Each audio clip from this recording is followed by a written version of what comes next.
Hello and welcome back to the another video session of Geography of Standard 6. We will continuing our lesson number 2. Let us use the gratitude in this video session. So our next topic is importance parallels and meridians. तर या topic मध्ये आपण importance पॅरलल्स आणि meridians ज्या अर्थवरून गेलेले आहे याच्याबद्दल आपण माहिती घेऊया.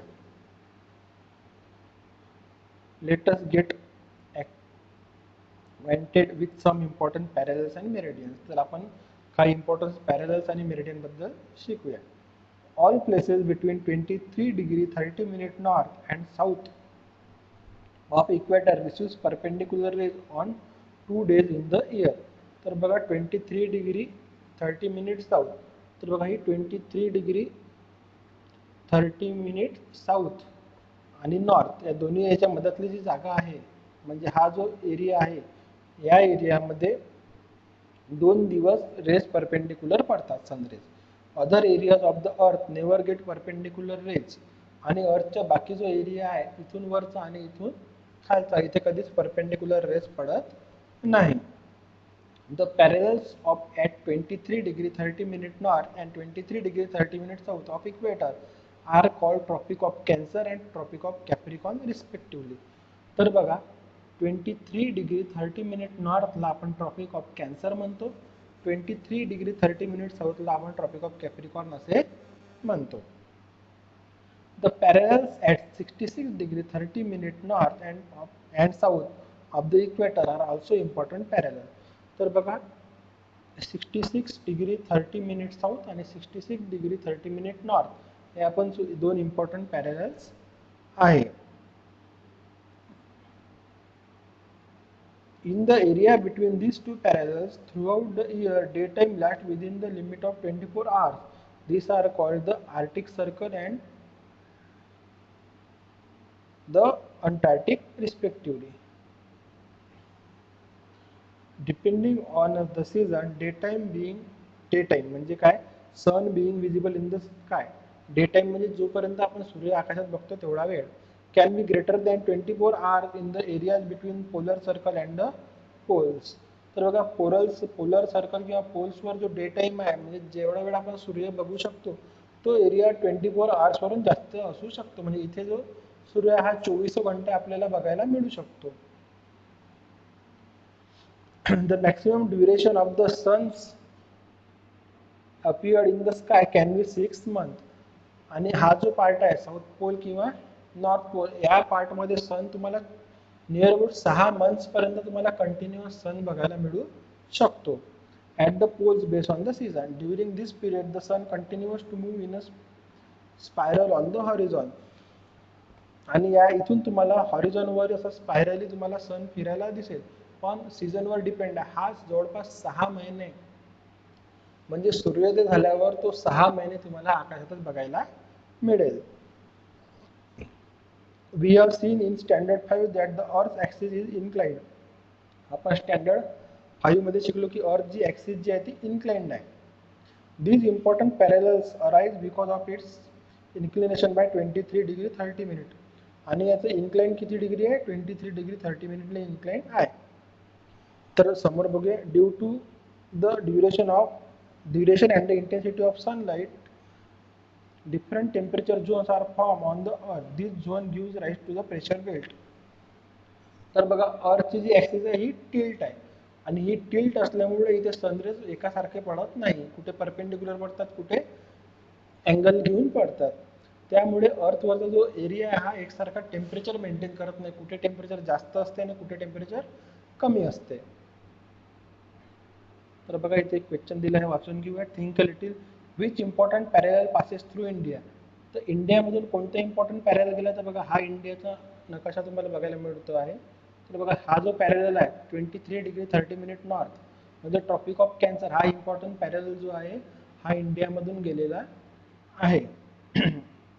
Which region receives perpendicular rays on 2 days of the year. अर्थ इंडियाच्या कोणत्या रिजनवर परपेंडिक्युलर सनरेज पडतात. तर बघा हा जो साऊथर्न एरिया आहे म्हणजे ट्रॉपिक ऑफ कॅन्सर पासून खालचा या एरियामध्ये आपल्याला 2 दिवस पर्यंत परपेंडिक्युलर सनरेज बघायला मिळू शकतात. Variation in the intensity of sunlight leads to leads to regional diversity in plants and animal life. तर बघा, ही जी वेगवेगळे टेम्परेचर झोन डेव्हलप झाले किंवा टेम्परेचर वेगवेगळं राहते, त्यामुळे त्या एरियातील प्लांट किंवा तिचे ॲनिमल्स हे वेगवेगळे असतात. The 0 degree longitude or prime meridian is an important meridian. तर आतापर्यंत आपण पॅरेलल्स बघितले, तर आता मेरिडियन दाखवलं आहे. 0 डिग्री मेरिडियन म्हणजेच प्राईम मेरिडियन हा एक इम्पॉर्टंट मेरिडियन आहे. The main purpose of this is to fix the global standard time and coordinate the standard time of different countries. आणि याचं मेन काम काय आहे, अर्थवरचा जो टाइम आहे, स्टँडर्ड टाइम मेंटेन करणं हे त्याचं काम आहे. This meridian is also called as Greenwich meridian, आणि याच मेरिडियनला ग्रीनविच मेरिडियन सुद्धा म्हटले जाते. Global standard time is known as GMT, Greenwich mean time. Global standard time जो आहे तो आहे GMT, आणि GMT म्हणजेच काय, Greenwich mean time. The 180 degree meridian is also important. जसं 0 डिग्री मेरिडियन इम्पॉर्टंट आहे, तसंच 180 डिग्री मेरिडियन पण इम्पॉर्टंट आहे. तर बघा, इथे तुम्हाला डार्क पिंक कलरमध्ये 0 डिग्री लॉन्जिट्यूड म्हणजे 0 डिग्री मेरिडियन तुम्हाला बघायला मिळत आहे. From the prime meridian, other meridians are marked east and west up to 180 degree. Prime meridian पासून ईस्ट आणि वेस्टला 180 डिग्री पर्यंत तुम्हाला बाकी मेरिडियन बघायला मिळतात. The 180 degree meridian lies opposite to the prime meridian. आणि 180 डिग्री मेरिडियन जी आहे ती प्राईम मेरिडियनचं एक्झॅक्टली अपोजिट आहे. जसं ही पिंक वाली तुम्हाला प्राईम मेरिडियन दिसत आहे, त्याच प्रकारे ब्ल्यू वाली जी आहे, डार्क ब्ल्यू, ही तुम्हाला 180 डिग्री मेरिडियन बघायला मिळत आहे. The international date line is mark with reference to this meridian. आणि इंटरनॅशनल डेटची लाईन आहे ही या मेरिडियनवरूनच घेतलेली आहे. The equator as well as all pair of opposite meridian form great circle. Equator आणि बाकीचे जे इम्पॉर्टंट मेरिडियन आहे हे मिळून एक मोठा सर्कल तयार करतं. Great circle are use for finding the minimum distance between any two places on the surface of the earth. आणि ग्रेट सर्कलचा वापर काय आहे की अर्थवरच्या कोणत्या पण दोन प्लेसेसचं मिनिमम डिस्टन्स फाइंड करायला आपण ग्रेट सर्कलचा यूज करतो. Think little. Find on the globe the meridians opposite to the one mention below. तर तुम्हाला ग्लोबवर 90 डिग्री ईस्टची ऑपोजिट मेरिडियन कोणते हे सांगायचं आहे. 170 डिग्री वेस्टची ऑपोजिट मेरिडियन कोणते हे सांगायचं आहे. 30 डिग्री ईस्टची ऑपोजिट मेरिडियन कोणते हे सांगायचं आहे. And last one is 20 degree वेस्टची ऑपोजिट मेरिडियन्स कोणती राहील हे तुम्हाला सांगायचं आहे. तर हे तुमचं आजचं होमवर्क आहे की तुम्हाला ह्या ज्या मेरिडियन आहे सांगायचं आहे. नेक्स्ट आहे व्हॉट डू यू ऑब्झर्व, आणि तुम्ही काय ऑब्झर्व करायचं आहे ते सांगणार. तर आपल्या इथे डू यू नो शिकून घेऊया, माहिती घेऊया आपण याच्याबद्दल थोडी. Vatican city is known as the smallest country in the world. Vatican city हे जगातला सगळ्यात छोटा देश आहे. याचं नाव सिटी आहे व्हॅटिकन सिटी, पण हा जगातला सगळ्यात छोटा काय आहे, देश आहे. It is spread over an area of 0.44 square kilometer. आणि याचा जो एरिया आहे हा 0.44 स्क्वेअर किलोमीटर आहे, म्हणजे अर्धा स्क्वेअर किलोमीटरवरून हा एरिया छोटा आहे. This country is located within Italy on the Italian peninsula. Italian पेनिन्सुलाच्या एरियामध्ये इटलीच्या जवळ हा देश वसलेला आहे. See the latitudinal and longitudinal extent of this country in figure 2.5. 2.5 मध्ये तुम्हाला लॅटिट्युडिनल आणि लॉंजिट्युडिनल एक्सटेंट दाखवलेला आहे. तर बघा इथे दाखवलेला आहे 41 डिग्री 54 मिनिट 30 सेकंड नॉर्थ पासून 41 डिग्री 54 मिनिट 0 सेकंड नॉर्थपर्यंत, म्हणजे फक्त 30 सेकंडचा फरक यामध्ये आलेला आहे. आणि इथे बघा 12 डिग्री 21 मिनिट 30 सेकंड पासून 12 डिग्री 21 मिनिट ईस्ट, म्हणजे इथे पण 0.30 सेकंडचाच फरक आलेला आहे.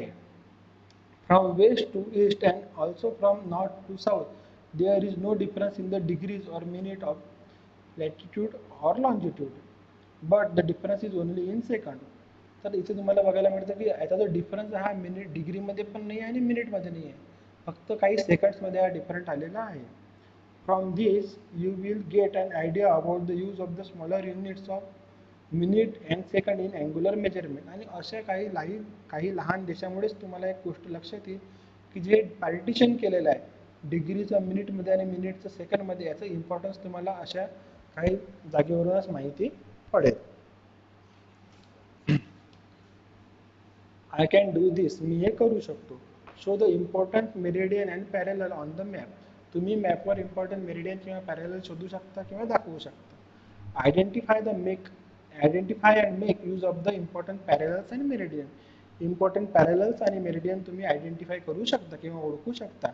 Describe the location on extend of any place, region, river, road etcetera in the world precisely, तुम्ही कोणत्या पण मॅपवर प्लेस, रिजन, रिव्हर याचं एक्सटेंड काय आहे हे तुम्ही व्यवस्थितपणे सांगू शकता. So the exercise of this lesson I am sending it through assignment tomorrow. Till then, stay home, stay safe.